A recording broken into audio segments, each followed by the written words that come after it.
रिजवी जी, कितनी देर तक ईरान भी खड़ा रहेगा इस युद्ध में अगर ऐसे ही अटैक्स चलते रहते हैं? क्योंकि पहले बहुत लंबा युद्ध लड़ चुका है ईरान, और अगर ये लड़ाई और आगे चलती रहती है तो कितना और जखीरा हथियारों का, कितना और फाइनेंशियल सपोर्ट इस वक्त ईरान के पास है?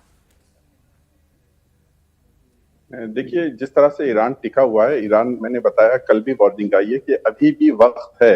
इन्होंने कहा है अगर अभी भी हाथ रुक जाता है, इंफ्रास्ट्रक्चर पे अटैक नहीं होता है, सिविलियंस पे अटैक नहीं होता है, तो जैसा कि सर बता रहे थे सहवाग सर कि उम्मीद है रुकने की। लेकिन अगर ये बात आगे बढ़ती है तो बिल्कुल ईरान टिका हुआ है और ईरान जो है सक्षम है, मुंह तोड़ जवाब देगा। और जैसा कि ये टेक्नोलॉजी के बारे में बता रहे थे, इतनी प्यारी आवाज शाहिद की आती है। कल जो धड़ाधड़ इस कुवैत और कतर और बहरीन पे गिरे हैं, उसको तो रोक नहीं पा रही है टेक्नोलॉजी। कहिए थोड़ा सा जल्दी उसको ले आए, नहीं तो बर्बाद होने के बाद आएगी तो कोई फायदा नहीं रहेगा। और तीसरी चीज जो आप लोगों ने इशारा किया, बहुत सही है, इसराइल है इसका जो असल जो फैक्टर है, वो इसराइल है। इसराइल नहीं चाहता है ये लड़ाई रुके, जिसकी वजह से कई बार अमेरिका ने हाथ खींचा, फिर वो खींच लाते हैं, क्योंकि अमेरिका में जो ज़ियोनिस्ट लॉबी है वो बहुत पावरफुल है, उसको समझना पड़ेगा, उसको फाइनेंशियल फुल सपोर्ट मिलता है वहां पे इलेक्शन में। चलिए बातचीत, आप हमेशा ये कह रहे हैं कि ईरान बातचीत चाहता है, लेकिन कैसे बातचीत होगी? ईरान की संसद में बिल लाया गया कि एमओयू रद्द किया जाए, कोई बातचीत ना हो, और एक अपकमिंग बिल है जिसमें कहा जा रहा है कि होर्मुज का मैनेजमेंट कैसे हो। तो इंटरनली तो कुछ और ही चल रहा है, बाहर चाहे आप दिखाएं कि बातचीत चाह रहे हैं।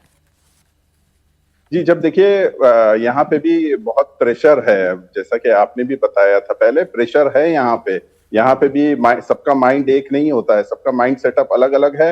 यहाँ बहुत ज्यादा प्रेशराइज किया जा रहा है कि ये एमओयू जो साइन हुआ है ये हवे में है, इसका उल्लंघन हो रहा है, इसको तोड़ा जाए, खत्म किया जाए। क्योंकि 3 पॉइंट्स जो इसके फर्स्ट और फिफ्थ और 14 पॉइंट का उल्लंघन हो चुका है ऑलरेडी, तो इसको खत्म किया जाए, इन पे प्रेशर है। और इसीलिए संसद में यहाँ पे वो पार्लियामेंट में पास होने जा रहा है। तो इससे प्रॉब्लम ये सामने हो जाएगा कि देखिए इनमें आपस में भी कोई मतभेद नहीं है। और अगर आपको मतभेद देखना है, जो नैरेटिव चलाया जाता है कि ईरान में कहीं गुट है और फलाए, अभी तो सामने नहीं आया, इतने महीनों के जब से सफर कर रहा है। लेकिन देखिए खुल के सामने आया। कल जेडी वेंस का पूरा स्टेटमेंट सामने नहीं आ पाया यानी टीवी पे नहीं बताया गया, जिसमें उन्होंने खास ये कहा है कि Israel full and final funding कर रहा है कि ये एमओयू खत्म हो और अटैक शुरू हो, जैसे ही मुझे मौका मिलेगा मैं इसमें कूद पड़ूंगा। तो इससे जो है ये समझ रहे हैं ईरान में प्रेशर है कि देखो जब भी हम नुकसान हुआ है हमको बातचीत से हुआ है, लिहाजा इसको खत्म करा जाए, ये एमओयू खत्म किया जाए, डील खत्म किया जाए, एक बार फुल एंड फाइनल जंग हो जाए, देख लिया जाए। जब पब्लिक तैयार है, आज जो है 140वां दिन है, रोज रात में यहाँ प्रोटेस्ट होता है, तो क्योंकि एज ए रिपोर्टर जाते हैं, देखते हैं, बहुत सी चीजें समझते हैं, एनालाइज करते हैं, लोगों से पूछते हैं, तो बाकायदा यहाँ पे मांग उठाई जा रही है कि पहले तो ये जो कातिल है इनका बदला लिया जाए, जैसा कि इससे पहले चला था। दूसरी चीज, ये बातें खत्म की जाए, डील वील नहीं होगी, हम कहीं जाके लड़ नहीं रहे, लिहाजा हमारे अंदर कोई इंटरफेयर नहीं करे। अगर ईरान की तरफ से कहीं हमला होता है, हाँ ठीक है, हम क्रिटिसाइज करेंगे, लेकिन ईरान किसी पे अटैक नहीं कर रहा और ईरान पे अटैक हुए जा रहा है, तो ईरान को तो ये जा रहा है ना कि अटैक की शुरुआत तो ईरान ने की थी। ठीक है कार्तिक जी, इराक की भूमिका पर भी सवाल उठ रहे हैं। इराक के पीएम गए थे व्हाइट हाउस, उन्होंने विजिट किया यूएस का। इराक क्या बैलेंसिंग एक्ट क्रिएट कर रहा है दोनों देशों के बीच में? चाहता क्या है, किस साइड पे है इराक? नहीं, इराक भी बेसिकली तो फंसा हुआ है ना, और वो भी एक भुक्तभोगी है ईरान के जो रेडिकलिज्म, और जो भी उनके भी जो प्रीवियसली जो डिफेंस मिनिस्टर थे, वो उनके जो उनका he was being shot and he was in Iraq.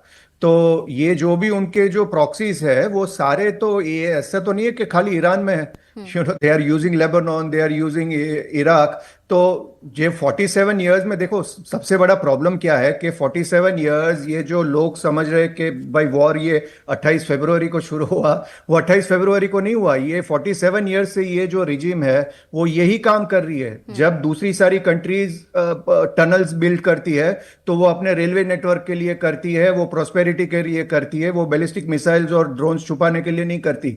तो ये डिफरेंस है between the other middle eastern countries, GCC countries और ईरान। एक माइंडसेट का डिफरेंस है, और यही माइंडसेट का प्रॉब्लम बहुत लेबनान और इराक दोनों फेस कर।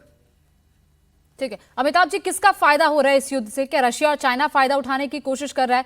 क्योंकि $80 प्रति बैरल के ऊपर पहुंच गया। अगर ऐसे ही चलता रहा तो ये तो फिर वैसी सिचुएशन में आ जाएगा जैसे $120 प्रति बैरल तक पहुंच गया था ब्रेंट क्रूड ऑयल का रेट।